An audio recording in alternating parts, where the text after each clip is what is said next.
Boa noite a todos. Vamos iniciar então nosso evento de frente com a LICP, Revelações de uma Doula da Morte. Primeiramente, eu gostaria de agradecer a todos pela participação, já fazer alguns comunicados também. Todas as perguntas elas devem ser encaminhadas pelo chat e o formulário também vai ser disponibilizado no chat no final do evento. Gostaria também de agradecer a Cristiane, né? É uma honra ter você aqui hoje com a gente. Bom, a Cristiane é graduada em fisioterapia, tem formação em reeducação postural global, mestrado em gerontologia biomédica, formação em terapia ayurvédica, instrutora de Shantala. Além disso, é docente nas Faculdades Integradas de Taquara. Também integra o núcleo docente estruturante do curso de Fisioterapia e Psicologia. Tem experiência em atendimento domiciliar de grupos de idosos, com ênfase em promoção e prevenção em saúde, e atua como doula da morte. Aqui também comigo estão alguns ligantes que vão se apresentar durante aí o evento.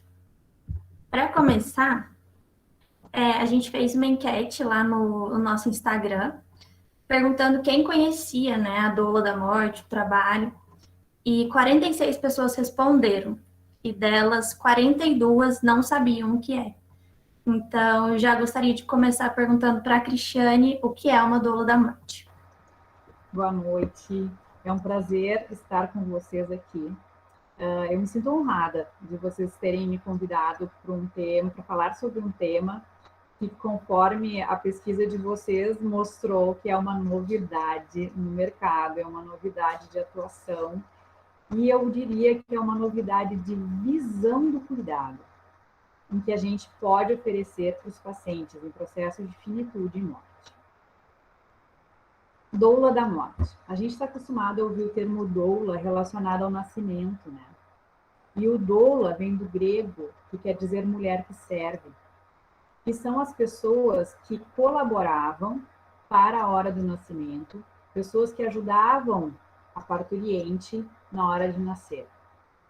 O termo doula da morte, desde a década de 90, ele é conhecido nos Estados Unidos como a pessoa que tem esse mesmo processo de atuação, de facilitação do final de vida, no sentido de atender às necessidades do paciente, de desenvolver esses diálogos, para ajudar o paciente a resolver situações pendentes em que ele deseja no final da sua vida. Tá? Então, assim, a doula da morte, ela não é uma profissão, em primeiro lugar, ela é uma formação complementar, associada ao indivíduo. Como ela não é uma profissão, ela não necessariamente, ela não vai atuar como um profissional de saúde no momento da finitude e da morte. Eu diria para vocês que a formação de doula da morte, acima de tudo, é um autoconhecimento para lidar com situações de finitude e morte.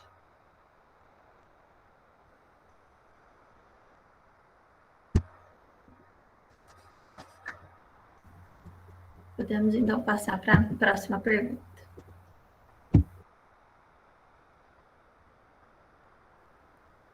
Boa noite, Cristiane. Meu nome é Monique. Eu sou acadêmica do curso de odonto e a minha pergunta é a seguinte. Como a Ana Cristina disse, já é uma coisa clara para todos nós, a sua profissão não é muito popular. Você tem uma noção, sabe dizer para a gente ao que se deve essa baixa popularidade? Primeiro, eu vou corrigir, tá, gurias? Não é profissão, é uma formação complementar, tá? É uma formação para uma atuação. Então, a gente tem que corrigir isso porque ela não é reconhecida nem nos Estados Unidos, que surgiu antes do que no Brasil, né? Também na Europa não é reconhecida como profissão, é conhecida como uma formação.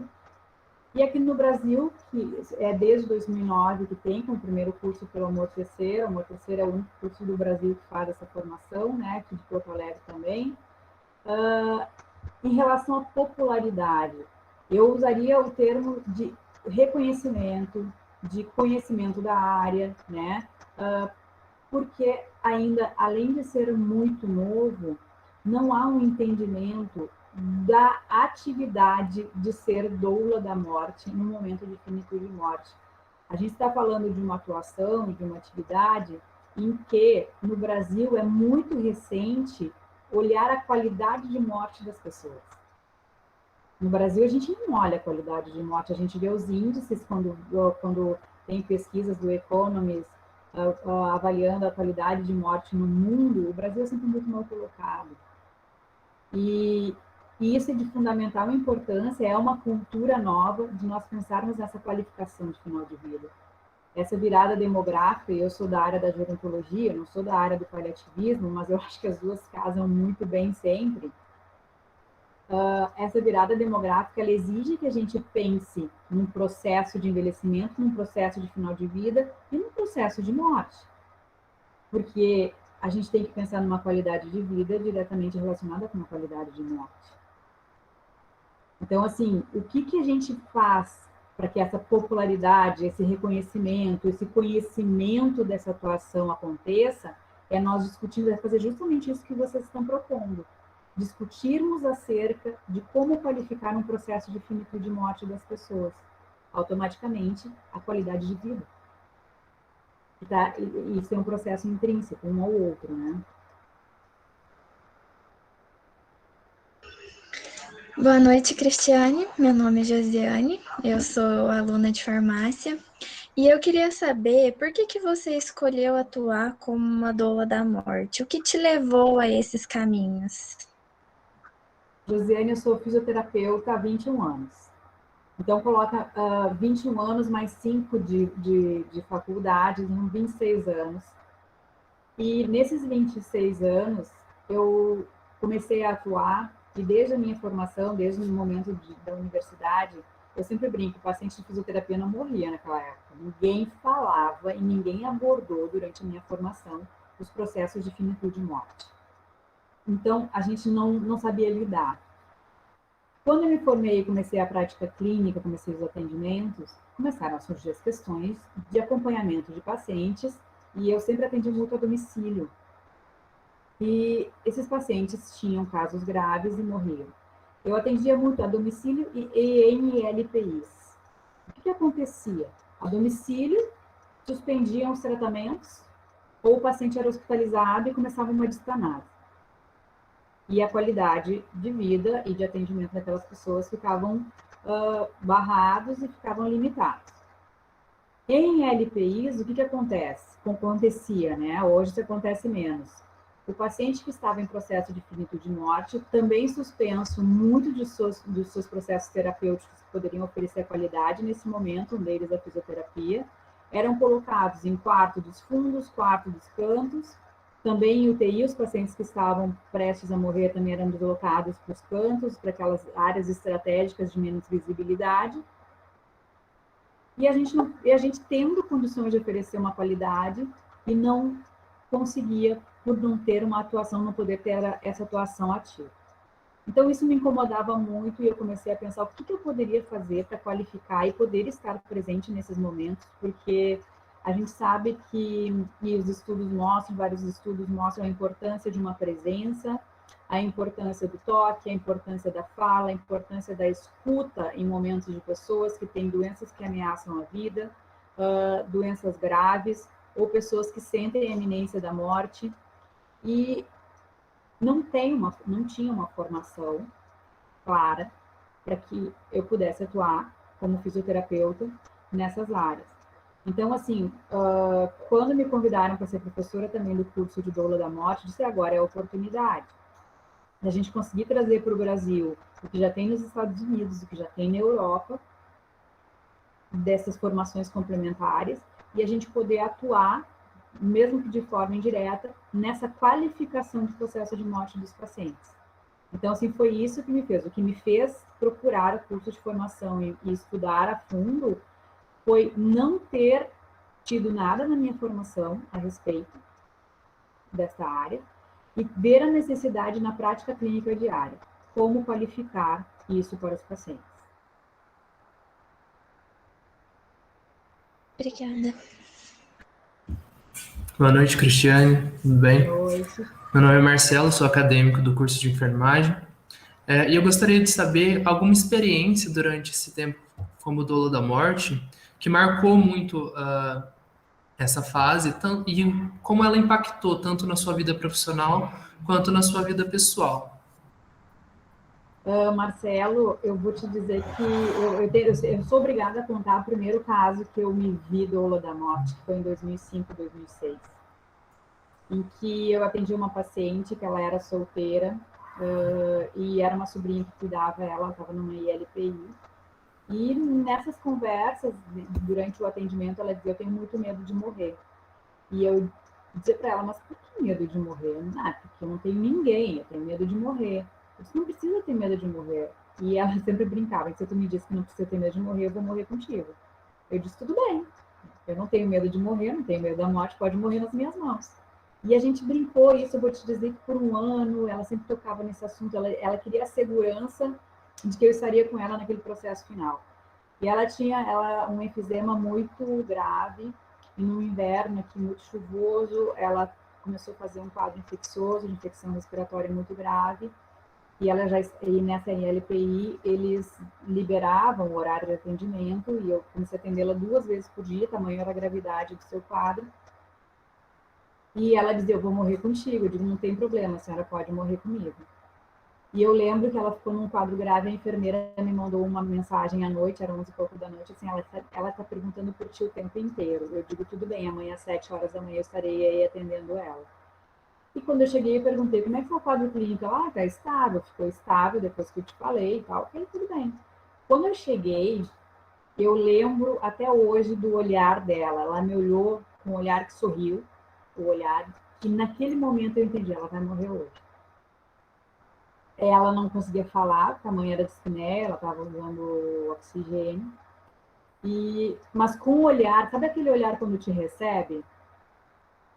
E eu dei bom dia, comecei a verificar os sinais, ela segurou minha mão e morreu. Então, assim, naquele momento eu entendi, eu disse: agora eu entendi o meu papel além da fisioterapia. Em um caso muito recente também, de um paciente com câncer de pulmão muito grave, ele me recebeu na sala, a família toda me recebendo na sala, e ele pediu para conversar comigo, que a filha tinha dito que eu, além de fisioterapeuta, trabalhava como doula da morte, por isso que eles tinham escolhido para atendê-lo, porque todo mundo sabia do processo de final de vida que ele se encontrava. E ele, assim, me conta o que faz uma doula da morte. Eu conversei com ele do que fazia, assim: então tu vai me ajudar. Não te preocupa que a gente vai conversar e tu vai me ajudar. Eu preciso de que tu me recuperes em 20 dias para eu resolver minhas coisas. Ele tinha uma estância aqui do lado, a 4 horas de Porto Alegre, no interior do estado. E eu preciso que em 20 dias eu esteja bem para resolver as minhas últimas questões. Tu me ajuda? Me ajuda. Então, a gente fez a fisioterapia, ele voltou a caminhar, conseguiu ir resolver as questões dele. Quando ele voltou, ele disse: agora eu sou pronto. Mas tu tens que ainda que me ajudar. Eu digo: não tem problema, porque eu lhe ajudo. Ele me olhou: tu vai saber. Naquela mesma noite que ele voltou, eu atendi, ele hospitalizou, ele teve um quadro agravado na madrugada. E eu sempre digo que quando a gente conecta com o paciente, o paciente em final de vida, ele tem uma confiança, e naquele elo que a gente liga com o paciente, ele é muito forte. E eu dizia, ele não me saía da cabeça. Ele não me saía da cabeça. Foi a noite inteira ele vindo na minha cabeça. Eu digo: mas o que ele quer falar comigo? E a família me disse que ele estava semitomatoso. Eu digo: mas que mensagem é essa? Que ela é esse? Deixa eu entender, deixa eu... Aí eu levanto no outro dia de manhã, tem uma mensagem da esposa dele no meu celular, no WhatsApp, e ela dizendo: eu vou lá hoje, mas eu não sei em que eu posso ajudá-lo. Na hora, eu disse: entendi. Eu digo: a senhora pode falar tudo o que a senhora tem no seu coração, no ouvido dele, que ele vai lhe ouvir. Esteja presente, dê a mão e fale com ele. Mas fale tudo. Não deu 3 horas depois, perto do meio-dia, ela me manda uma mensagem agradecendo que ele morreu de mão dada com ela se declarando amor para ele. Então eu digo assim, que quando a gente se dispõe a cuidar de um paciente de final de vida, e a gente olha não só para a patologia, e a gente não olha só para o paciente em si, a gente olha o contexto em que ele está inserido, a gente consegue abrir essa conexão de entendimento do que é necessário para que todos estejam bem, porque uma doula da morte, assim como cuidados paliativos, a gente não pode olhar só o paciente, a gente tem que olhar toda a qualidade que tem no entorno e que a gente pode oferecer no entorno desse paciente, seja social, espiritual, familiar, qualquer âmbito que seja. Então, assim, a formação de doula da morte, ela possibilita esse olhar também, para que a gente consiga ir além do que a gente pode fazer e oferecer o melhor, né, de qualidade de vida. Muito obrigado, Cristiane. Cristiane, no início você colocou que então a doula da morte, né, não é uma profissão, mas eu queria te perguntar como foi a sua formação e preparação, se existe algumas escolas, né, não sei, algum lugar que realmente prepare essas pessoas, e se você acha que pode se tornar uma profissão ou não. Ana, assim, tem no Brasil o primeiro curso de formação de doulas da morte é do grupo Amortecer, ser com S, né? Que foi criado por uma fisioterapeuta, a Tatiana e a Ana Porti. Esse curso, o que eu vejo de diferencial nele e que ele faz de diferencial do que uma formação para tratar pacientes? Acima de tudo, elas começam com um grande mergulho de autoconhecimento. Quando a gente vai falar de processo de finitude e processo de morte, a gente tem que entender o que essas questões significam para a gente conseguir dar suporte ao outro. Eu vejo que tem muitas, depois assim, de 2019, que já teve esse curso de formação da UMPC, já estão indo para a quarta turma, né? A gente já está indo para a quarta turma. Vários movimentos de curso de formação de doula da morte, mas muito tecnicista. Eu tenho muito medo de que se afaste essa essência do ser doula da morte, não atuar como doula da morte. É muito diferente. Quando tu és um profissional, tu veste a camiseta do profissionalismo ou tu aplica uma técnica profissional. E quando a gente fala em processo de finitude e morte, a gente não pode aplicar técnica. A gente tem que ser. Porque o que é uma competência para ser doula da morte? O principal é a escuta ativa. É o principal.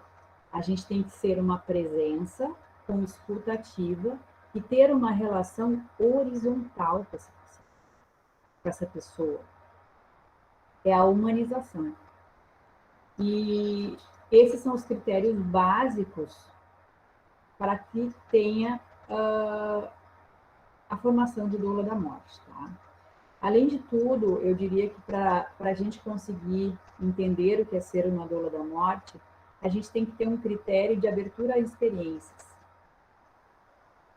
Porque existem pacientes que vão realmente solicitar tudo aquilo que Elizabeth Kubler-Ross, que é a nossa mestra maior, né, nesse tema, ela falava que os pacientes solicitam a presença de alguém, aquelas tarefas inacabadas como ela citava, tem essas questões e tem pacientes que não querem nada. E não querem nem presença. E não querem nem falar.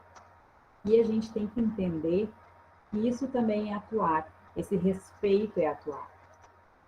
Eu trabalho com populações muito vulneráveis aqui na periferia de Porto Alegre. E as pessoas não sabem que tem escolhas no final de vida. Porque as pessoas não tiveram escolhas durante a vida. Então, às vezes, a gente tem que saber que não adianta tu oferecer, e eu já ofereci situações que assim, mas o que eu vou fazer com isso? Eu não quero nem morrer. Como que eu vou qualificar a morte se eu não quero morrer? Então, a gente saber também que essas colocações, saber se colocar na hora certa e o que colocar na hora certa, ter a sensibilidade de olhar essas pessoas e acolher essas pessoas nos seus desejos. Não são para todas as pessoas que a morte vale a pena aquele final. Não existe regra de morte, não existe regra de final da vida. Isso é um entendimento básico para essa área, né?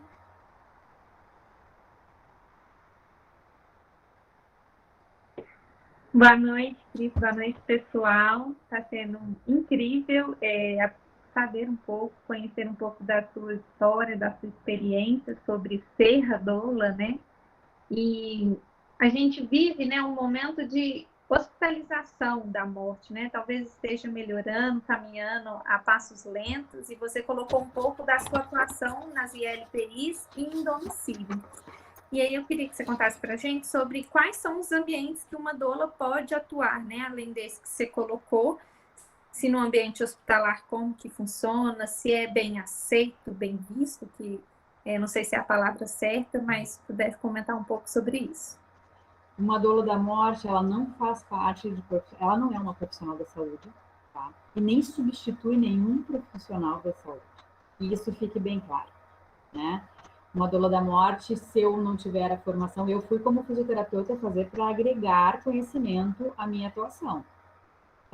Mas quem for fazer a formação de doula da morte, assim como fazem de doula do nascimento, são pessoas que vão acompanhar o paciente independente da equipe, tá? Porque, assim, como não é uma profissão, não tem uma regulamentação, seria uma pessoa para acompanhar o final de vida mesmo, tá?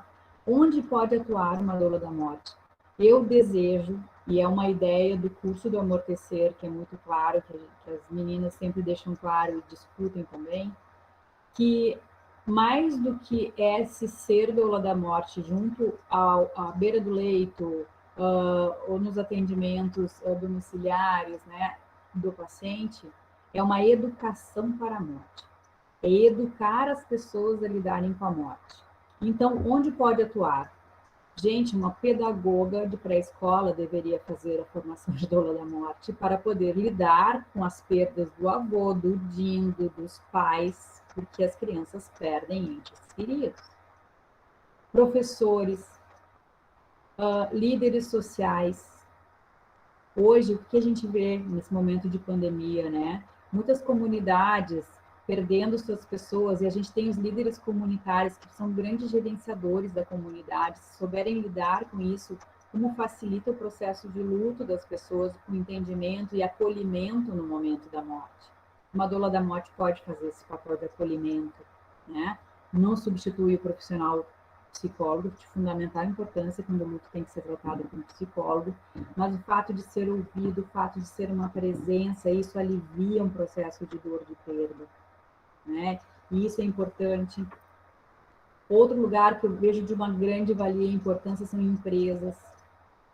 Eu tenho vários relatos de pessoas que perderam pessoas queridas e que as empresas ignoraram o processo de luto. Então, assim, tu ter um profissional dentro de uma empresa, seja um administrador, seja um publicitário, seja quem for que se dispuser a fazer a formação para acolher e ter esse ouvido, essa escuta com os colegas é de extrema importância. Porque a educação para a morte, ela vai para todas as idades, em todos os âmbitos sociais, não só em processo de adoecimento e morte. E a gente aqui no Brasil, a gente tem que olhar para a saúde pública e a gente tem que entender que as pessoas morrem muito precocemente ainda e por doenças crônicas não transmissíveis. Então, a doula da morte, ela tem que estar na atenção básica. Ela tem que estar na promoção e na prevenção da saúde, falando sobre morte, falando e olhando com o olhar da morte. Eu entender que o meu paciente com diabetes ou hipertenso, se ele não for bem tratado, ele pode ter complicações que vão dificultar lá na frente no processo de morte dele, sendo uma morte dolorosa, uma morte com uma patologia grave. E que a gente tem uma linha do tempo em que uma atuação com esse olhar pode qualificar muito essa vida para qualificar muito essa morte. Então, assim, o olhar da doula da morte, ela vem desde sempre. Eu sempre brinco com os alunos, né? Quais são os seres, os pacientes terminais que nós tratamos? Aí fica aquele, pensando nas patologias, né? De qualquer ser vivo, né, gente? Qualquer ser vivo é terminal. Qualquer ser vivo é terminal. Então, nós olharmos com esse olhar, assim, de entender a finitude, de entender a vulnerabilidade, de entender a fragilidade, e a gente poder ensinar as pessoas a olhar e com isso qualificar a vida, né? Que é de extrema importância. Então, a doula da morte tem que atuar em tudo com esse olhar de vulnerabilidade, finitude, morte, qualificar a vida das pessoas. É muito importante, né? Diferenciar. Parece que são pequenos detalhes, mas que fazem toda a diferença, né? Com Obrigada certeza. pela resposta.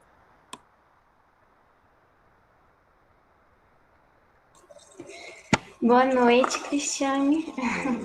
Aproveitando o gancho, né, da sua última resposta, que a pergunta que a Laura fez, que você comentou que até pedagoga seria interessante, né, ter essa formação como doula da morte. Eu gostaria de saber um pouco mais se você teve experiência com crianças, como que foi, tanto para a criança ou para os pais também, para os familiares, que você possa comentar um pouco para a gente. Giovana, eu não tive experiência com crianças. A minha área de atuação é estritamente gerontologia, adulto e gerontologia, né? Porém, a experiência que eu tive, uma experiência muito dolorosa, foi de perda neonatal. Foi natimorto, né? Uma paciente que teve um bebê natimorto, amiga com bebês natimorto. Então, assim, que é uma área que também não é olhada, que é uma área que também se nega muito a fala em questões de processo de finitude e morte, e é uma área que é muito necessária que a gente aborde, para que as pessoas sejam acolhidas. Essa minha amiga que teve que fazer o parto do bebê, já estava morto, né, com 8 meses de gestação, ela foi colocada no mesmo quarto de uma mulher que nasceu um filho e estava amamentando. Então, essa falta de sensibilidade e olhar, e assim, quando ela conta, ela tem um relato que eu lembro assim, que me doía quando ela contava. Assim, Cris, eu saí do hospital, mas eles me deram uma flor no lugar da minha filha. Eu saí com um buquê de flores na mão.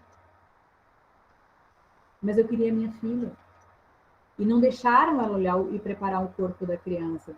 E isso também é uma doula da morte, nós profissionais que podemos desenvolver esse olhar de doula da morte, de cuidado com as pessoas que perdem pessoas, é ajudar nesse processo também de funeral, de preparação de corpo, de como se dá esses processos de despedidas para significar aquele momento com menos dor, para ressignificar aquele momento, para que ele tenha algum valor emocional positivo, mesmo dentro de um processo doloroso.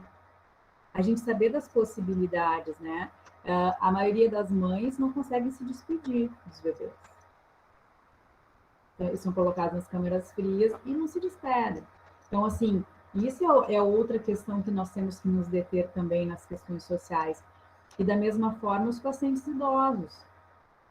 Parecem que as famílias, por ser velhos, centenários, nonagenários, não sentem.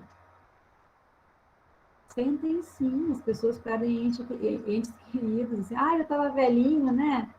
Gente, comentário desnecessário. É um filho que perdeu um pai, é uma esposa que perdeu um marido, independente de ser nonagenário ou centenário. Essas questões que a doula da morte também se detém, nesse cuidado, nessa delicadeza de final de vida, tanto para o paciente quanto para a família. A valorização daqueles sentimentos, a validação desses sentimentos são importantes, né? Porque nós trabalhamos em equipes e quem trabalha em instituições tem protocolos institucionais, que às vezes são bem pouco humanizados. Então, nós termos esse olhar além faz toda a diferença nesse momento. Faz toda a diferença, sim. Certo, agradeço. E só mais uma pergunta. Na sua jornada, você presenciou algum ritual de despedida que te marcou muito? Sabes que agora, nesse momento de pandemia, umas pessoas me ligavam e pediam como é que eu posso me despedir, fazer um ritual de despedida do meu avô que morreu de Covid, da minha Dinda que morreu de Covid. E no primeiro ritual que eu comecei a orientar como é que seria possível, entender o que significava para eles de importante, para a gente conseguir ajudar a orientar esse ritual de despedida, para mim foi muito impactante pensar que a gente não pode ter acesso, né, a um abraço, a um beijo. Para mim, o que mais marcou foi agora no ano passado, nesse momento de pandemia, ao mesmo passo que traz uma possibilidade tremenda da gente ressignificar também o processo de velório, e de despedida. Porque assim, ó, o que a gente tinha antes? A gente tinha uma presença de um corpo, a gente tinha pessoas se reunindo, mas muitas vezes as pessoas nem se despedindo do corpo, elas iam para um momento social que era o velório. Então, assim, às vezes o paciente, a pessoa que estava morta, ela não tinha uma despedida na realidade, ela tinha uma aglomeração de pessoas. E o que a gente tem agora, uma possibilidade que eu tenho visto e presenciado? Despedidas menores com muito amor. Eu acho que é uma boa possibilidade da gente ressignificar situações. E isso para mim impactou no início, assim, eu pensar de, nossa, não vai ter gente, nossa, vai estar ela, a irmã e o irmão. Só que foi muito intenso, só que foi muito bonito, né? E uma paciente que eu atendia, foi no início da pandemia, e a filha chegou da Colômbia, e ela tinha chegado ao hospital, mas ela não morreu de Covid, foi por uma questão neurodegenerativa.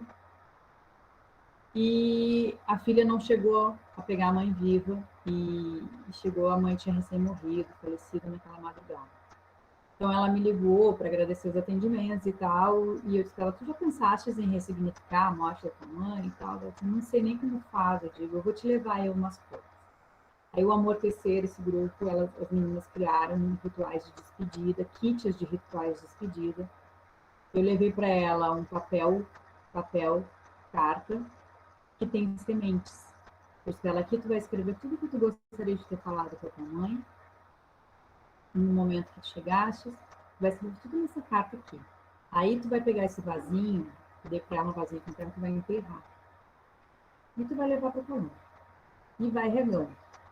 E ela tem o vaso de flores, tempos ela mandou a flor, os vasinhos verdinhos lá nascidos, uma margaridinha da mãe dela. E ela diz assim, que coisa boa, para mim significou bastante. Então, assim, coisas simples e que podem fazer o acolhimento das pessoas. O que significa, gente? Significa. Um abraço significa. A atenção que ela disse, né? Na hora eu não ouvia muito o que tu falava, mas hoje eu vejo a importância desse vasinho na minha vida. Então, a gente saber que a gente pode fazer a diferença para melhor com pequenos gestos. Isso faz toda a diferença. Eu sempre digo, meu pai morreu agora em julho do ano passado. Eu sei direitinho quem me ligou e quem não me ligou. Como a gente fica sensível, a gente reconhece. E as pessoas que... Eu sei direitinho o que me falaram, o que não me falaram. Como nesse momento forte de uma emoção intensa, o que é bom fica. A gente tem que lembrar disso para os nossos pacientes também. E ter essa honestidade de fala com os pacientes, né? Eu ter uma honestidade de olhar, uma honestidade de escuta, uma honestidade de fala, uma honestidade do não sei o que fazer com o senhor. O senhor me diz, como é que eu posso lhe ajudar? Essa honestidade, ela faz esse vínculo de processo de final de vida ser muito bonito e muito intenso. Muito obrigada, Cristiane.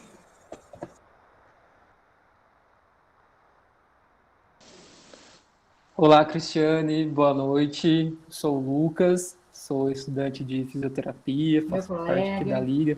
Seu futuro colega de trabalho. Já é, Lucas. Tô quase chegando aí. Cris, esses relatos são muito importantes, né, para todos nós que vamos seguir uma profissão na área de saúde e para todo ser humano, né, como a gente já conversou anteriormente.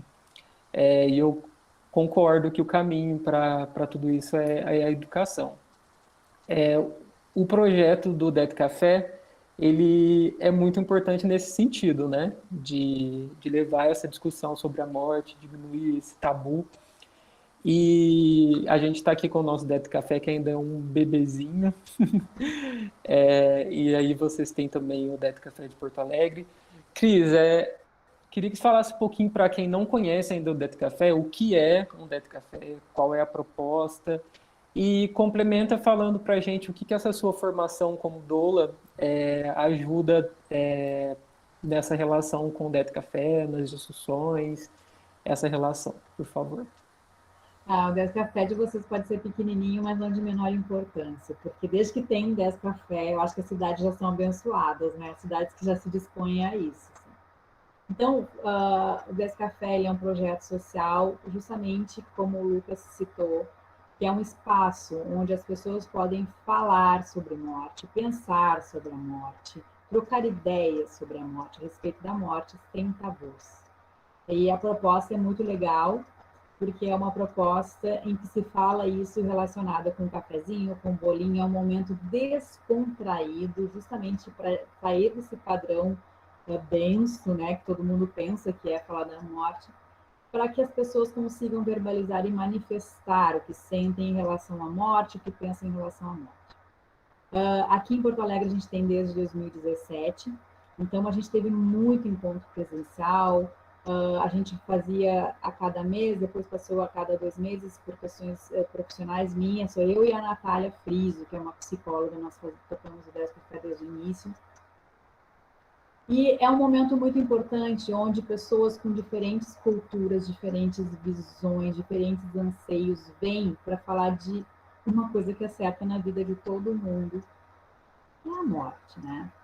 E ser doula da morte, o que ele interfere, o que ele ajuda nesses processos de condução do Descafé e até para conduzir algumas opiniões e manifestar opiniões, ajudar as pessoas que vêm com um tabu e querem diminuir esse tabu em relação à morte. É justamente mostrar esse olhar de que a morte tem que ser acolhida, ela pode ser acolhida. A gente pode ter escolhas no final da vida. A gente pode pensar nisso, quem pensa na morte não atrai a morte, né? Que todo mundo pensa, não fala que senão ela vem, né? Que é uma coisa assim, nem chama que ela vem. Então, assim, o Descafé é um dos projetos sociais que eu acho muito bonitos, eu acho sensacional ter no mundo inteiro, porque é a maneira como as pessoas se encontram despretensiosamente para falar da morte. E com isso, a partir do momento em que a gente fala sobre a morte, a gente já vai refletir diferente quando vem esse assunto numa mesa de bar, numa mesa de família, ou até numa vulnerabilidade de uma doença grave. A gente já consegue pensar de uma maneira diferente. Então, falar sobre a morte é qualificar a vida até a morte e qualificar também o processo de morte. E a gente consegue isso com essas conversas despretensiosas, né? Se aprende muito no Descafé. Obrigado, Cris. Cris, eu queria comentar uma charge, não sei se o pessoal aqui vai lembrar, mas que ficou muito famosa, principalmente ano passado, que era uma imagem de uma praia com várias pessoas, e uma pessoa pergunta para a outra o que é morte, e a outra responde que era uma coisa que acontecia com os outros, né? E nesse contexto, eu gostaria de saber se a sua visibilidade, né, como doula, ela foi diferente agora no momento de pandemia. Se as pessoas começaram, né, a falar mais de morte e, consequentemente, a procurar mais sobre isso. Eu vi muito, Ana. Bom, primeiro, né? A morte acontece com os outros. Isso eu diria que a grande maioria da população que não usa máscara, que não passa álcool gel, que continua aglomerando, que continua negando a pandemia, pensa. E se não pensa, age, que é o pior. Nesse momento de pandemia, esse processo de morte social, ele se dá de uma forma que ele exige uma consciência até muito maior do que a gente tinha antes em relação à morte. Porque antes, mesmo que fosse uma patologia ou que a gente pudesse ter uma doença que fosse transmissível, a Covid-19 ela nos mostra que a minha vulnerabilidade depende da tua responsabilidade. Então, quando a gente diz que a morte é alguma coisa que acontece com os outros, nesse momento de pandemia, a gente vai ter que repensar isso o mais rápido possível. Porque se o outro morrer, eu também estou em risco de morte. Porque essa doença, ela é altamente contagiosa. Então, esse perfil que a Covid nos propôs desde 2020, ele fez uma mudança social nessas falas em relação à morte, da onde eu convivo, nos meios em que eu convivo, onde as pessoas estão assustadíssimas com o número de mortes, porque é assustador cada dia A gente olhar a estatística aumentando, em contraponto com pessoas que continuam negando e achando que a morte é dos outros. Eu acho que a educação para a morte, ela se mostrou mais do que necessária nesse momento.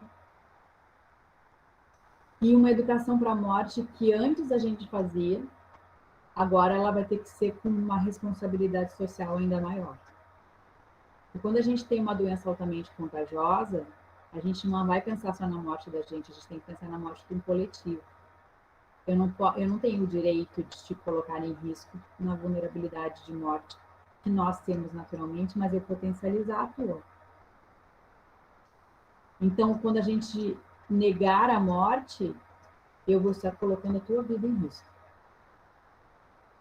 E isso é muito sério neste momento. Aqui em Porto Alegre, muitas festas são achadas clandestinamente com 100, 200, 300 pessoas. Eu não sei se aí também vocês estão tendo essa realidade de festas clandestinas. E esse afrontamento com a morte, essa negação da morte, ela nos mostra que a sociedade não está preparada para pensar na morte. Elas não encaram a morte e essa vulnerabilidade de final de vida, esse sofrimento que pode vir a ter no final de vida como real. Eu só vejo um caminho, a educação. Eu só vejo um caminho para isso, a educação. Educação para a morte, educação para a vida e uma educação respeito social. Uma pessoa que faz isso, ela não tem um respeito social. Te respondi, Ana? Obrigada.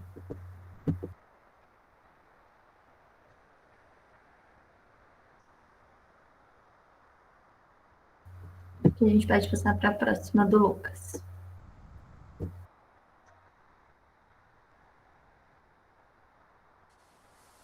Voltei.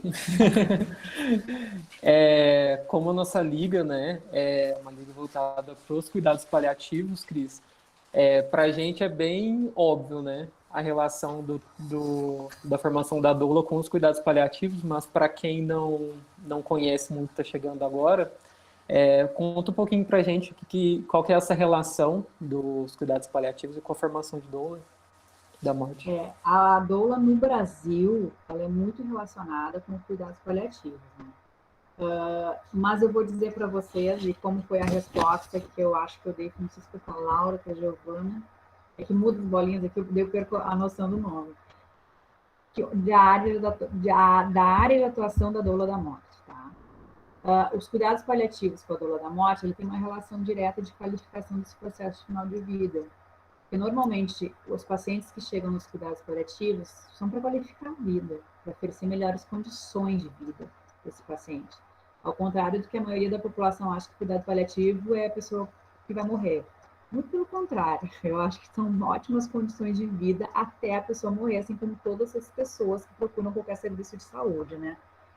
E a doula da morte ajuda também vai de encontro com essa filosofia de cuidado. Porém, eu sempre digo, e eu como gerontóloga, tá? Se a gente quiser qualificar cuidados paliativos, a gente tem que educar essas pessoas previamente em relação à morte, em relação ao final de vida. Eu trago de novo o exemplo que eu falei. Se lá na atenção básica o paciente tem uma diabetes descontrolada, ele evolui para uma neuropatia, ele evolui para uma diminuição de funcionalidade, ele fica dependente da deambulação, ele vai para uma cadeira de rodas, ele fica acamado. Esse processo de sofrimento, ele chega muito mais difícil no cuidado paliativo. Então, o olhar de doula da morte, ele tem que vir muito prévio. Se a gente conseguir fazer com que esse paciente de cuidado paliativo, que chega no cuidado paliativo, ele tiver a consciência que ele pode qualificar esse processo junto com a equipe, é muito mais prazeroso para esse paciente o cuidado. Porque o cuidado tem que ter prazer, independente da pessoa que tem uma doença que ameaça a vida ou não. O cuidado, ele tem que ser acolhedor, ele tem que ser de escuta, ele tem que ser de presença e não de sofrimento. E normalmente a gente vê muito sofrimento. Ainda a gente vê muito sofrimento. Então, assim, eu tenho um ideal e tenho um sonho de que os pacientes cheguem para esses cuidados de doenças graves muito mais bem educados das possibilidades que ele pode ser o ator, que ele pode ter autonomia, que ele possa ainda ter um raciocínio de escolha nesse momento. E não ainda com esse modelo verticalizado de que a equipe determina esse paciente realize. Eu tenho um sonho com isso, assim. Meus pacientes de gerontologia, eu atendo muito nonagenário e centenário, né? Eu não admito que eles não tenham escolhas. Eu não admito que eles não participem. Não admito. Porque eu digo, enquanto o senhor estiver vivo, o senhor vai ter desejo. E eu sempre brinco, eu sou aqui a realizadora dos seus desejos. Por favor, peça. Eu sempre brinco muito para conseguir recuperar essa autonomia. Normalmente os pacientes chegam e vêm de uma geração pós-guerra em que não tinha escolha. Né? E a gente pega essa evolução social. E agora, depois da Covid, eu não sei como é que são os pacientes que vocês vão começar na área de atuação, que perfil vai ter esse paciente pós-Covid. Vai mudar essa conformação social e vai mudar essa conformação do paciente, terapeuta-paciente.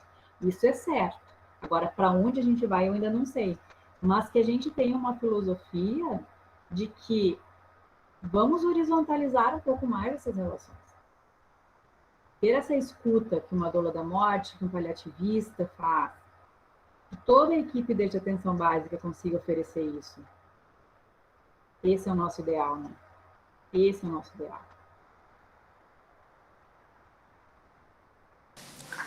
Estávamos nos preparando para sair da graduação e atender, né, esse perfil de paciente. Agora vamos pegar uma sociedade massacrada por todo esse conflito que a gente teve nesses anos, né?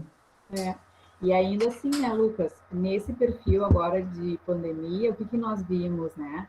Hospitalizações que às vezes demoravam 10, 12 dias por uma infecção respiratória, por uma infecção no trato urinário, foram reduzidas para 5, 6. Vai mudar isso. E com isso o cuidado vai ser muito domiciliar. O que nós vamos fazer com isso? Então, assim, se nós pudermos ir com esse olhar de qualificação de cuidado, melhor ainda. E a gente acaba fazendo uma deshospitalização com maior qualidade. Agora, não é deixar o paciente em casa com vulnerabilidade. Então, assim, a formação de vocês, eu acredito que vai mais por esse caminho, daqui para frente. Assim. Vamos ver. Vamos estar dispostos e preparados para o que vem, né? Vamos trocando figurinhas. Obrigado. Cris, você comentou um pouco sobre alguns rituais da morte, né? E a minha curiosidade é em saber como que fica o seu contato com os familiares após a morte da pessoa que você acompanha, né? O luto. Há uma disponibilidade daquela família, amigos, né, próximos, de procurarem quando sentir necessidade? Como que é o processo? É muito heterogêneo, Laura. As famílias, elas são heterogêneas, as pessoas são heterogêneas, não tem regra, né? Tem famílias que são muito gratas sempre, que quando encontram a gente, ou em rede social, que hoje em dia tem essa possibilidade também, sempre tem uma manifestação de carinho, sempre tem uma manifestação, escrita de alguma lembrança. Isso é muito gostoso, é muito bonito esse vínculo que acontece e que acaba se estabelecendo. Ao passo que tem famílias que, a partir do momento da morte do paciente, a gente acaba sendo uma referência daquele momento ruim. Aí a gente vai depender da maturidade da família em relação ao processo da morte daquele ente querido, da maturidade no sentido de processamento. Tá? Como é que é aquele processamento? Provavelmente, enquanto tiver a dor, nós somos uma lembrança que vai sempre lembrar aquele momento, porque nós estivemos com eles. É muito comum essa conversa depois da morte. Alguns pacientes e familiares procuram a gente depois, por um tempo, alguns nunca procuram, E eu sempre mando, eu sempre procuro mandar, e dali uns 10, 15 dias eu sempre procuro mandar de novo alguma, perguntando como é que está, dar atenção, abrindo espaço para um diálogo. Mas eu vou te dizer que o luto, ele é um processo, eu vejo ele com muito respeito, e eu vou dizer que o profissional mais habilitado para tratar o luto é o psicólogo. Eu, como fisioterapeuta, nem ouso. Eu ofereço a minha presença carinhosa e amigável. Ponto.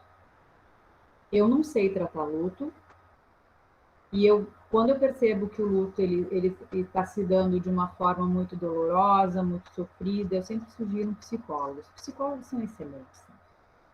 Eles são feitos, são formados para tratar o luto.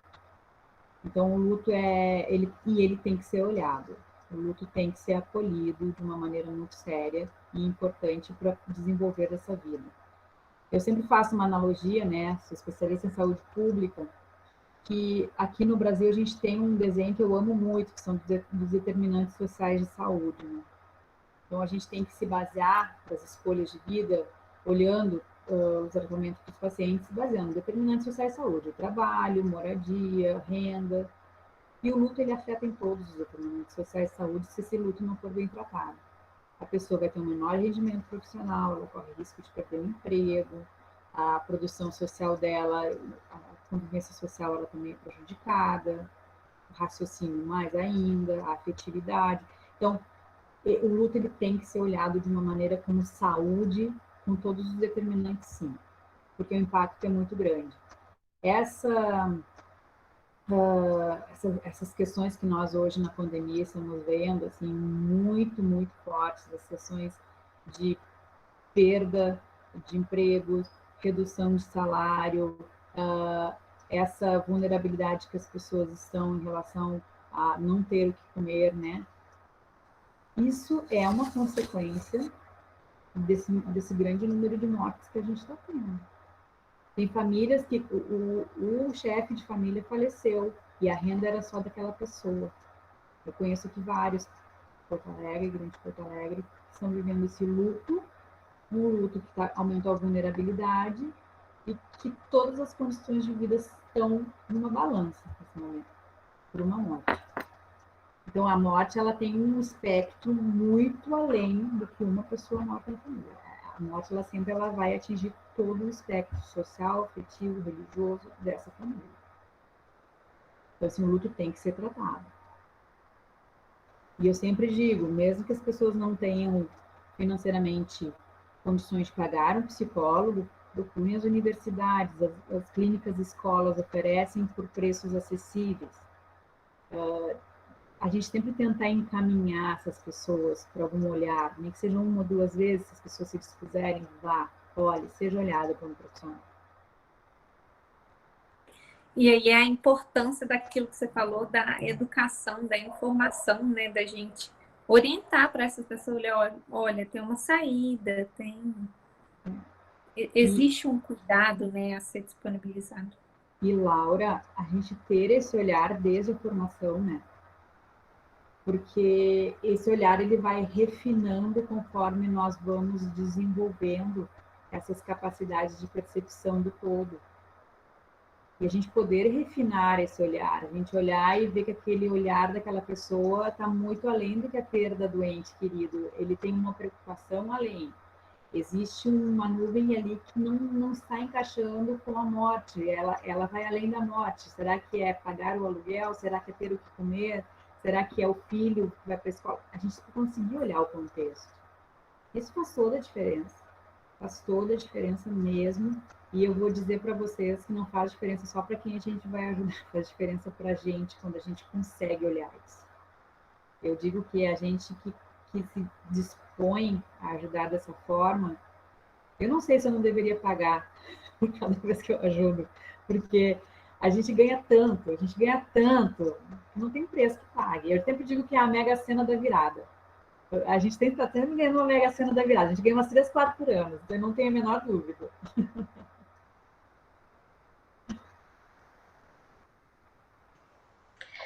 Cristiane, você já nos contou algumas de suas experiências, algumas coisas que você passou, E eu queria saber se aconteceu alguma coisa, assim, em algum momento da sua atuação, você pensou em desistir, você pensou em parar de atuar. Eu queria saber o que te mantém firme nessa caminhada. De doula da morte? Isso. De doula da morte, não, assim. As dificuldades, elas vêm não por trabalhar somente com pacientes em final de vida, de pacientes com grande vulnerabilidade por doenças ameaçadoras da vida. As dificuldades e às vezes as tristezas, aquele abatimento que dá, é muito em relação à equipe. O paciente em si, a atuação em si, como profissional com o paciente, ela é muito enriquecedora. O perder o paciente, para mim, é sempre triste, tá? Eu canso de vir dirigindo para casa, às vezes chorando, quando perde um paciente. Choro sim, fico triste sim. Faço minha terapia toda semana para garantir essa saúde mental para isso, né? Mas, assim, ó, às vezes, quando tu vês que alguma coisa pode ser feita diferente e a equipe ou o familiar não entende, insiste em algum sofrimento, e tu vê que tem possibilidade, esse desconforto que gera, num momento é muito ruim, no momento que está acontecendo, mas eu gosto tanto de atuar, eu gosto tanto da sensação de poder fazer a diferença, que aquilo me deixa mais alerta para uma situação que pode vir a acontecer muito parecida, para atuar antes. Eu fico pensando, o que eu errei? Onde é que teve falha de comunicação? O que poderia ter sido feito para essa condução poder ter sido um pouco melhor? Eu errei? Eu sempre faço uma meia-culpa. Eu digo, onde é que eu deixei de atuar? Eu deixei de falar? Eu poderia ter feito diferente? O que está vendo aqui? Mas esses desafios, e todo profissional da saúde, eu acho que quando trabalha com o que gosta, os desafios eles se tornam gasolina, combustível, né? Para tu conseguir fazer diferente e melhorar. Eu acredito muito nisso. Eu sou uma apaixonada pela fisioterapia, me vejo fazendo outra coisa na vida, não sei fisioterapia.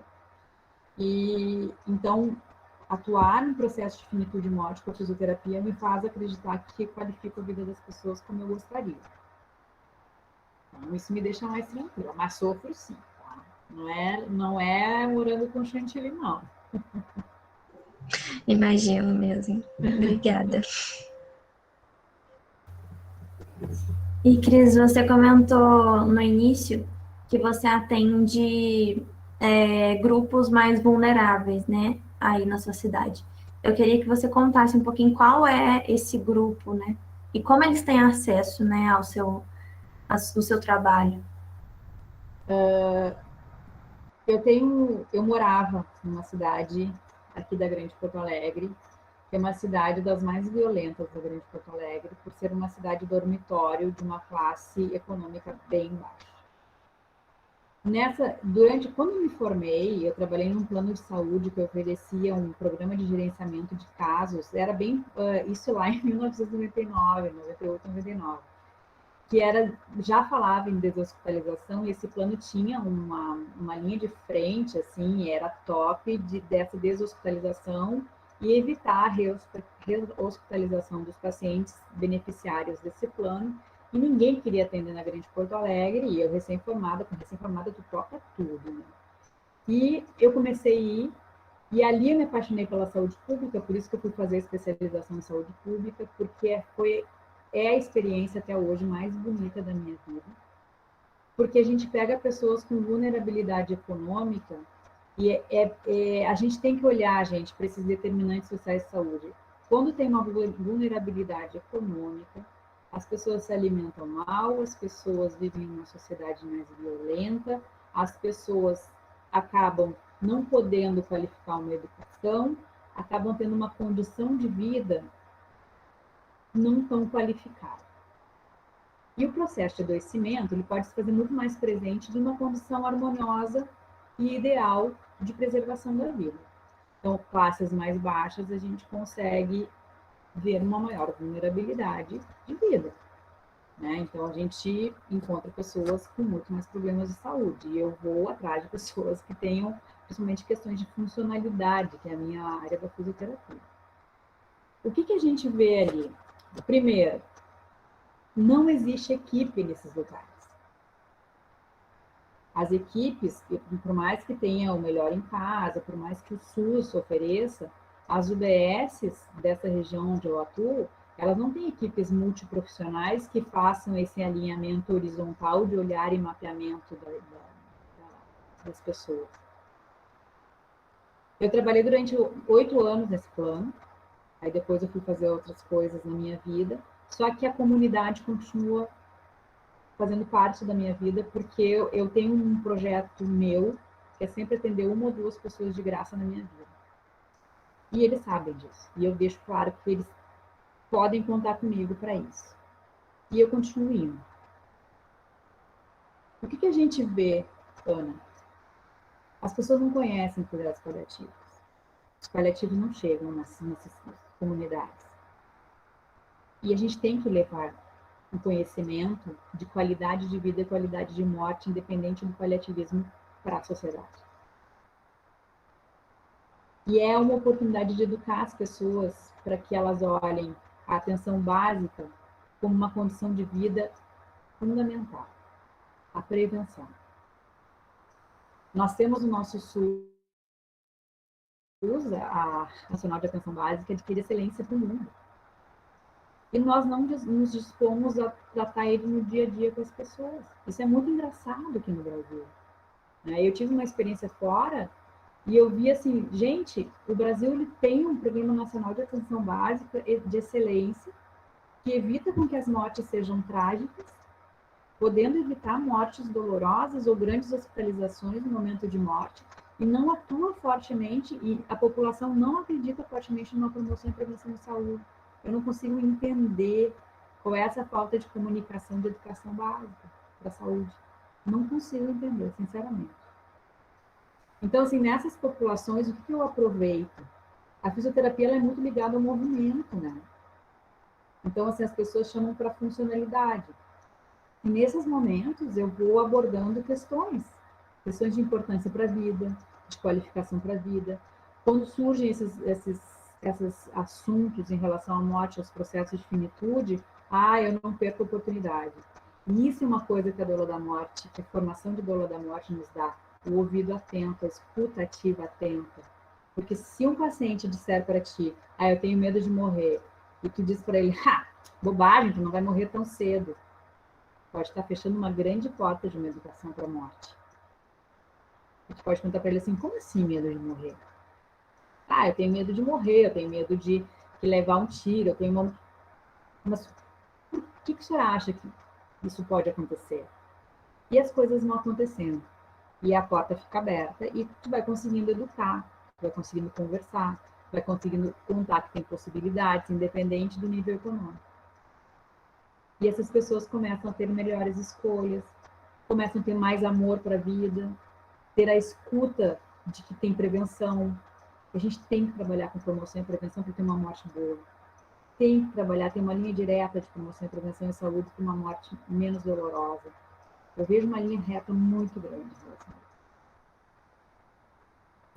E você vê uma diferença entre idades e homem e mulher? A gente tem toda uma questão de que talvez o homem não realmente sinta o luto por uma questão de social mesmo, de não poder chorar. Você acha que tem essa diferença no final de vida também? Eu vejo que tem é uma questão cultural mesmo, um machismo, que diz assim, o homem não chora, graças a Deus a geração de vocês já tem um olhar diferente, né? A minha geração é muito ainda machista, né? Vejo muito isso quando a perda de entes queridos, do homem ter que segurar a onda, não chorar, tomar a decisão de todo velório, de todo funeral, e as mulheres poderem sentir, chorar, se desesperar. Acho que isso vai mudar. Já está mudando, a gente já vê uma diferença social muito grande em relação a esses comportamentos. As pessoas que eu atendo em processo de final de vida, nonagenários, centenários, eles se permitem muito mais. Por isso que eu gosto de atender essa faixa etária, que já sabe o que vale e o que não vale a pena da vida.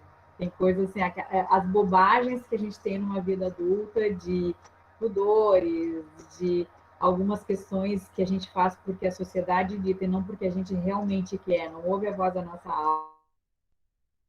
alma. Normalmente a escuta da alma é maior, a escuta do desejo é maior. Eles expressam bastante os seus desejos, suas vontades. Nas doenças mais graves que eu atendo de pessoas mais jovens, pessoas adultas, nem sempre. Ainda se tem esse padrão, né, do homem que não chora. Os homens que morrem com essas doenças graves, normalmente tem uma preocupação muito grande com o sustento familiar, com as questões de o que vai ser da minha família sem mim, como chefes de família. Então, assim, às vezes dificulta esse processo por essas preocupações do seu papel familiar. Isso hoje ocorre muito, assim. E da mesma forma, as mães solo, né?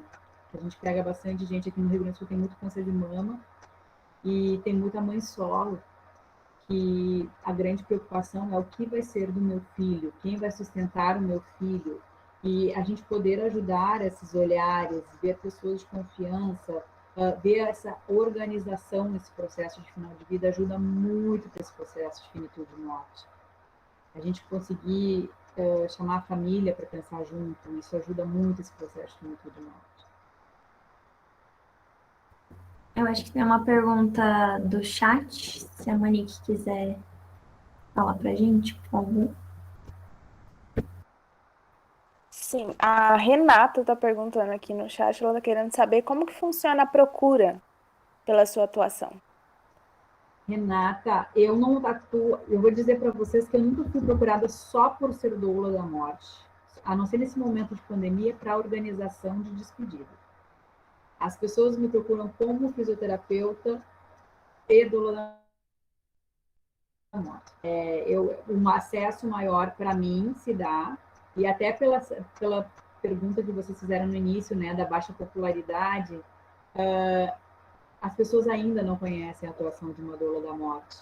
Recém está começando. Então, assim, eu tenho as experiências desde 2000 por lidar com o processo de finitude, por me dispor a conversar sobre o processo de finitude e morte, e desde 2018 estar nessa função de doula da morte, e todo mundo conhecer nas redes sociais por ser doula da morte. Hoje em dia eu sou escolhida para atuar em pacientes de finitude como fisioterapeuta e sendo doula da morte. Mas, assim, muitas pessoas vêm conversar. Ontem, com a história da morte do Paulo Gustavo, eu recebi muitas mensagens ali no Instagram, no Facebook, as pessoas dizendo, nossa, ele morreu e agora? As pessoas procurando ajuda, as pessoas procurando resposta para aquele momento de dor de uma pessoa que é querida por elas. E eu fiquei pensando, será que se eu não fosse doula da morte as pessoas vinham?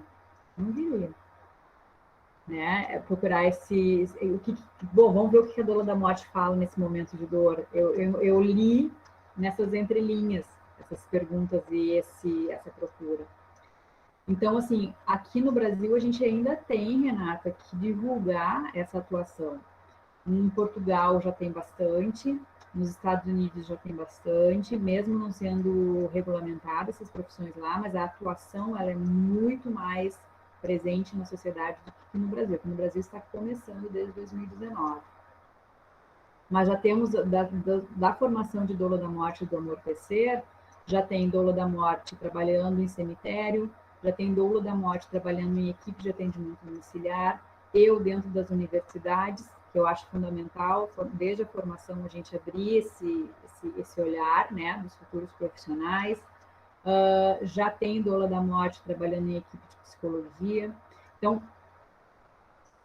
tá vindo. Vamos lá. Bota fé. Eu tenho uma dúvida também agora que a gente entrou nesse tópico. Diga. Você disse que as pessoas geralmente não te procuram porque não conhecem a sua atuação. A gente agora que conhece, em quais momentos a gente deveria te procurar? Desde que tu queira conversar sobre morte, tá? Até o momento de acompanhar e pedir o que eu posso fazer para qualificar a morte de alguém ou a minha morte. Tem como qualificar a morte dessas pessoas ou minha? O que eu posso fazer? A doula da morte vai desde ajudar a fazer um testamento vital, ajudar as pessoas a raciocinarem sobre um testamento vital, as possibilidades de um testamento vital, facilitar essas questões, assim, esses traçados de final de vida, os desejos de final de vida, realizar sonhos de final de vida, né? As conversas.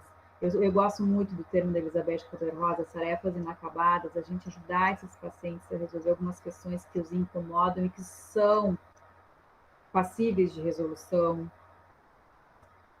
Fazer essa ponte com os médicos e com a família. Às vezes tem conflitos familiares em que uma doula da morte pode ajudar nessas questões de escolha. O paciente não quer ser cremado, e a família diz que vai ser cremado, ou o paciente não quer.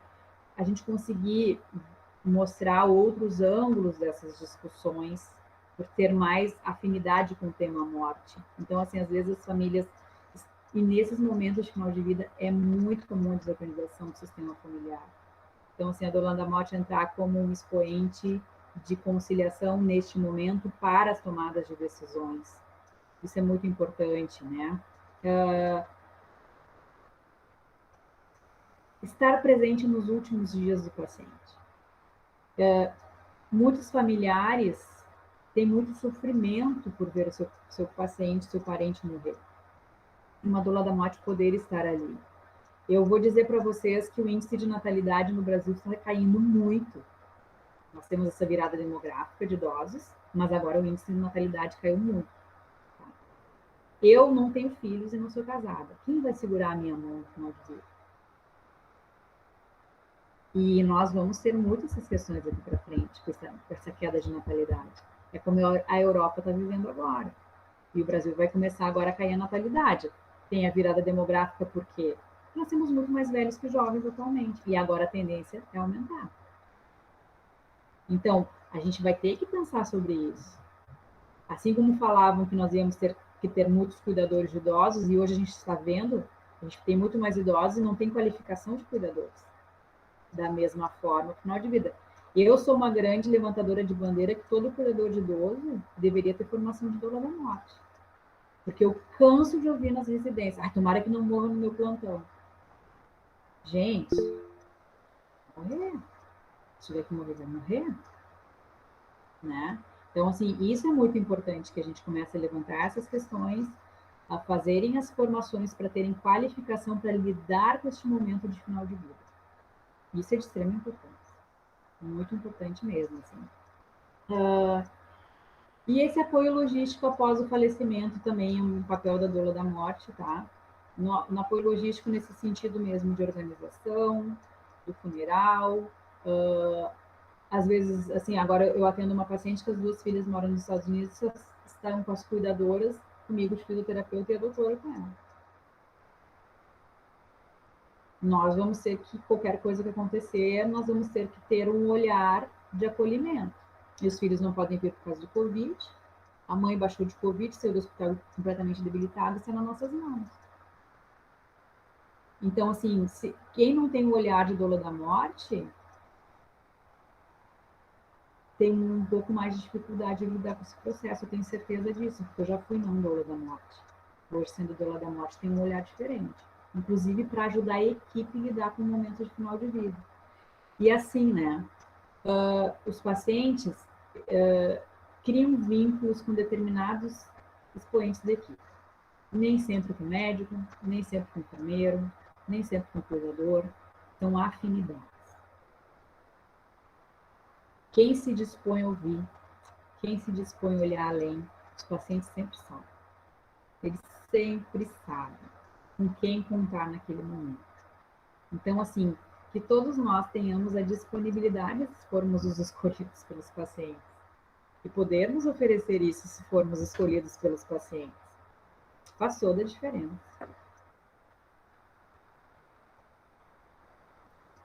Certo, perfeito. Obrigada. Cris, antes de fazer a próxima pergunta do chat, só vou dar um recado. A gente vai encaminhar aí no chat o link para quem for assinar o formulário para ganhar presença, o certificado. A gente pede que quem não tem o registro no no CAEX da Unifal, por favor, entre lá e faça o cadastro. Coloquem CAEX Unifal no Google e vai aparecer lá o link das inscrições, e daí você se inscreve e depois lá no próprio CAEX vai sair o certificado daqui a um tempo, tá? Depois alguém coloca para mim aí nos comentários como que é. CAEX Unifal, CAEX Unifal.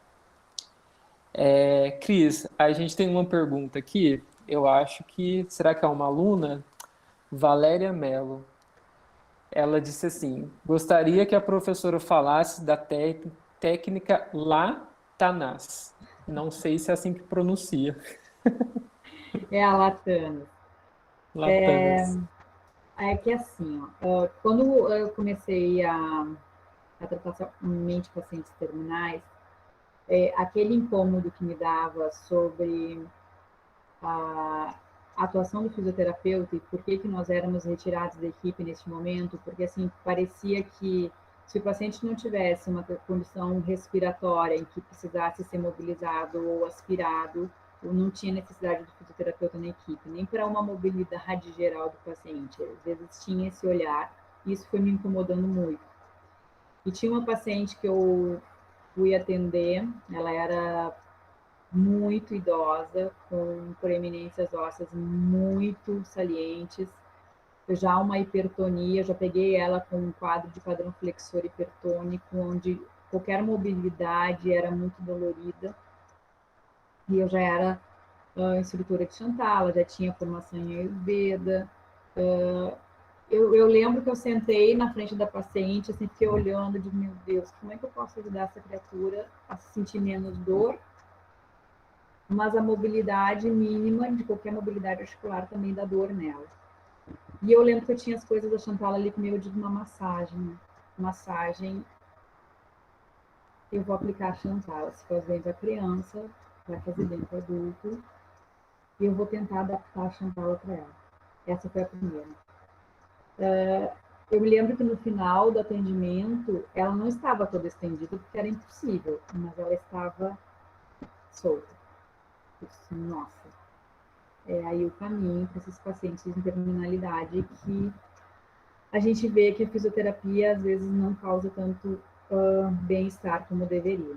E eu comecei a aplicar essas massagens e comecei a avaliar, porque a Ayurveda ela tem um olhar de biotipos. Então, assim, pelos alimentos em que a pessoa tem maior predominância de componência do corpo. Então, assim, mais ar, mais terra, mais fogo, né? E baseado nisso, tem as indicações dos óleos ideais para ajudar nesse processo de cura, processo de alívio corporal. E eu comecei a olhar isso e comecei a aplicar a Ayurveda, mas o toque, quando eu trocava do toque da Shantala, não tinha a mesma resposta do que os mesmos movimentos da Shantala. E eu comecei a criar um método. E comecei a associar esses outros conhecimentos. E aí eu registrei o método, está registrado o método. Hoje é um método que já é reconhecido pelo seu registro. Eu ainda tenho que botá-lo na prática. A pandemia acabou comigo nisso, que é o Latanas, que se vocês olharem a Shantala ao contrário, que é a Shantala para o início de vida, a Latanas para o final de vida. E é um método que eu desejo que o cuidador aprenda, que o familiar aprenda, que ele é muito simples como a Shantala, e a ideia foi criar um método simples para que as pessoas sejam tocadas no final da vida. Porque o toque acolhe, o toque produz neurotransmissores, o toque produz prazer. E quando a gente associa esse toque com esses óleos vegetais, e que a gente pode colocar os óleos essenciais com os aromas que têm efeitos psicofísicos também, a gente pode qualificar essa vida. E estar presente, ser presente. Então, assim, a gente tem estudos mostrando os efeitos da Shantala, a gente tem estudos mostrando os efeitos da Ayurveda e dos óleos vegetais também na sua aplicabilidade. Então, tem evidência, sim, a respeito dessas técnicas, tá? E o meu maior intuito com isso é que as pessoas sejam tocadas e que sintam presença física também no final da vida. E às vezes um familiar não consegue estar presente, mas através de uma massagem é sempre prazeroso. poder tocar um pé, poder tocar uma mão, e a gente poder agregar com isso um tratamento. Então, esse é o ideal. Isso é a Latanis.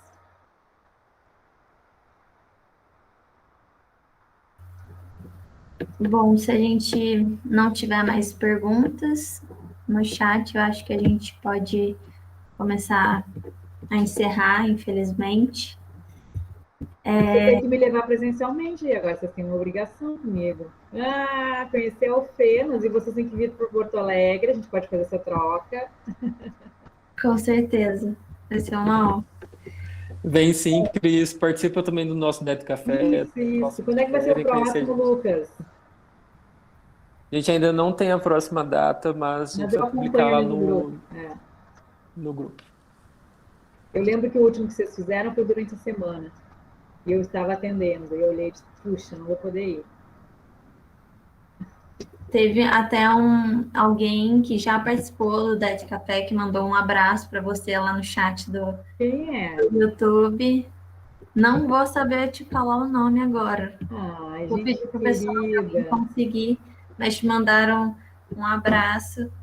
Ai, coisa boa receber abraço em tempo de pandemia. O nome da pessoa que mandou o abraço é Mariane Ponteiro, parece. Oh, coisa querida. Nossa colega, Lucas. Fisioterapeuta também. E agradecimentos também pela nossa conversa de hoje. Quem gostou, né, dessa dinâmica, a gente vai fazer mais. Agora, nos próximos meses, a gente vai tentar trazer mais pessoas para fazer nesse estilo mais de conversa. E no mais, é agradecer mesmo a Cristiane, foi muito, muito bom. Agradecer também o pessoal da Liga que esteve aí, a todo mundo que participou. Muito obrigada. Se você quiser comentar mais alguma coisa, Cristiane, pode ficar à vontade. Ana, em primeiro lugar, eu achei esse modelo de perguntas e respostas muito positivo. Acho que fica dinâmico e não fica cansativo para o pessoal ficar ouvindo. Eu acho que fica dinâmico, tá? Eu acho que vocês já saíram ganhando nisso, sim. Segundo, muito obrigada. Vocês me convidam para falar de um tema que eu sou apaixonada. Então, eu só tenho a agradecer. Eu espero ter contribuído para que as pessoas olhem com outro olhar para essas questões de finitude e morte, elas olhem com outros olhos de possibilidades e não só de perdas. A gente tem possibilidades nesse momento. Eu desejo que todo mundo da área da saúde que tenha ouvido, que coloquem esse olhar na sua prática clínica diária. Faz toda a diferença, tanto para o paciente quanto para a gente também, enquanto profissional. E que todo mundo seja feliz na sua maior possibilidade de vida. Eu acho que é para isso que nós estamos aqui também. Muito obrigada. Obrigada, Cristiane. Obrigada, pessoal. Uma boa noite. Boa noite. Obrigado. Boa noite. Boa noite. Boa noite. Boa noite. Obrigada, boa noite.